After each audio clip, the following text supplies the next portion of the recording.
Mám pre vás tajomstvo. Všetci sme prokrastinátori. Všetci do jedného.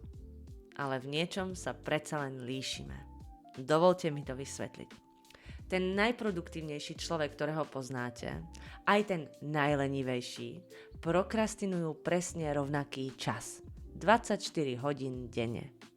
Rozdiel nie je v tom, či prokrastinujú. Rozdiel je v tom, čo sa rozhodnú ignorovať.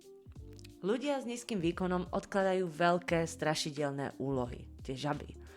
Tí úspešní odkladajú malé, nepodstatné veci. Tomuto hovoríme kreatívna prokrastinácia. Ako to teda urobiť v praxi? Väčšina z nás je posadnutá zoznamami úloh. Ak však chcete získať svoj život späť, potrebujete zoznam vecí, ktoré nebudete robiť. Pozrite sa, čas sa nedá riadiť. Riadiť môžete len svoje voľby. Nemôžete urobiť všetko, je to fyzicky nemožné. Jediný spôsob, ako získať kontrolu nad svojim životom, je povedať jedno malé, ale mocné slovo. Nie. Tak prečo je to tak ťažké? Prečo sa cítime previnilo, keď povieme nie? Väčšina z nás sa bojí, pretože chceme byť obľúbení, chceme byť nápomocní. Ale za každým, keď poviete áno nejakej nepodstatnej úlohe, automaticky hovoríte nie svojim snom. Všetci vieme, čo je to priorita. Máte však aj svoje posteriority?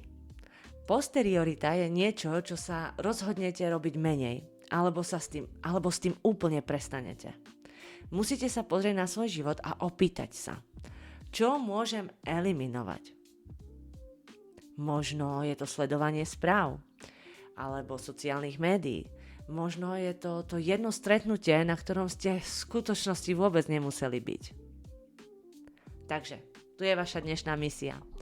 Nájdite na svojom zozname aspoň 3 veci, ktoré môžete odložiť na neurčito. Alebo ich delegujte.